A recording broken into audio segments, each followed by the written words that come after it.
Ooh, this one's gonna hurt. This one's gonna hurt, I know. If you didn't know, also, Battlefront 4 was in development, and I created a ton of really cool videos back in the day, which I really want you guys to check out if you haven't already, because not a lot of people know about this. What? If you go to my channel and you scroll down a little bit, you get to the playlist, Making of Star Wars Concepts and Behind the Scenes. A ton of these concepts were actually from Battlefront 4, and they're really freaking cool because of the different things. Darkside Mace Windu, full power Anakin, Darth Maul as a Jedi, Vader with a redeemed suit, Vader's light side suit, so this is if you turn to the light side after, dark side Luke, Vader with his most powerful suit with a gold lightsaber. I mean, there are really a ton of different things. You know, the playlist has a ton of other stuff like concept art and things like that, which are pretty interesting, including original script treatments, which you guys would probably enjoy checking out. Today's video is about the sad truth regarding the former Star Wars game Battlefront 3 that was going to be released, and it was 99% complete, and then they scrapped it. This is really a big mistake. You know, if they want to capitalize on everything that they have going on, I mean, LucasArts did a fantastic job of that. We should be getting Force Unleashed 3. We should be already on Force Unleashed 4 or 5 by now. You know, unless the story is dead and done, then that's fine. But we all know how they like to make spin-offs, and they can do that. I feel like it's been long enough now to come out and say Star Wars Battlefront 3 was going to be legit incredible. And the fact that it got canceled 2 yards from the finish line is an absolute crime. Gamers don't know what they were robbed of. What?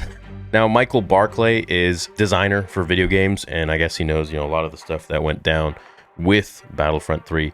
The fact that this didn't come out is really robbing a lot of the fans and robbing the companies of a lot of money. Because could you imagine the amount of cash that would have been spent on just this game alone?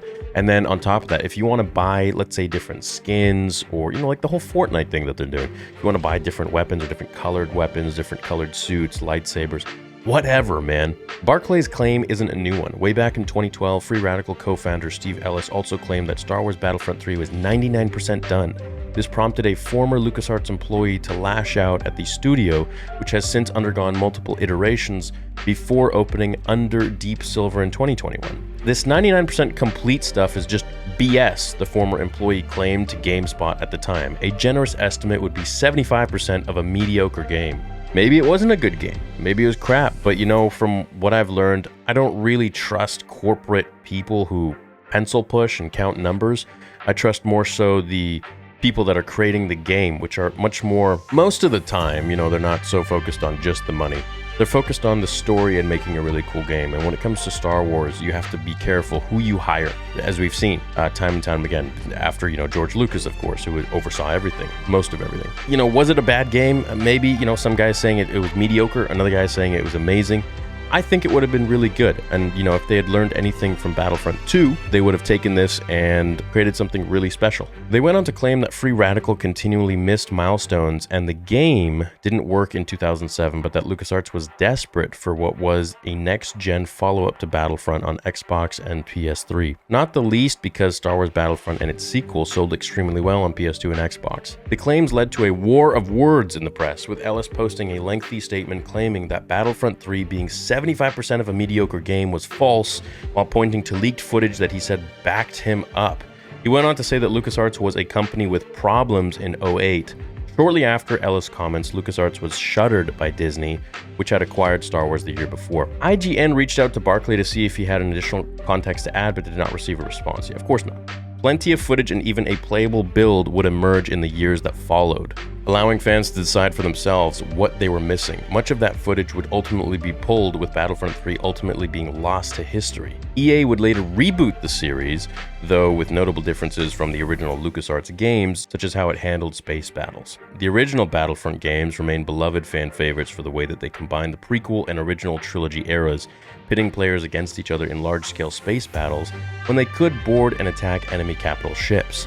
It included an extensive single-player game, which EA's games would not get until the sequel. So this is unfortunate. You know, I really did enjoy playing Battlefront 2 later on in my life. I didn't have an Xbox. I didn't have the first generation Xbox when I was a kid, so I didn't actually get to play Battlefront 2.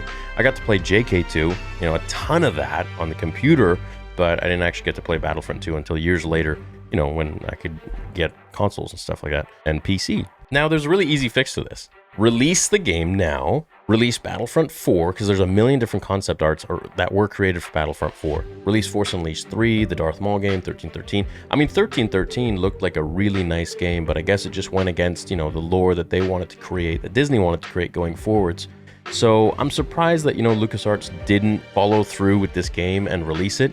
But I think with the lack of games that EA has produced over, you know, Disney's acquisition of Star Wars, Lucasfilm, I think it would be very simple for them to just pick up those files and finish it and maybe tweak some things and release the game. You know, not everything has to be extremely canon. A lot of us enjoy stuff like Visions, which is just Legends kind of stuff, or just not even. It's just an offshoot thing that lets us have fun. So I hope that one day we'll get to see some stuff that wasn't completed. I can't imagine the amount of things that were almost released and weren't that we will never know about.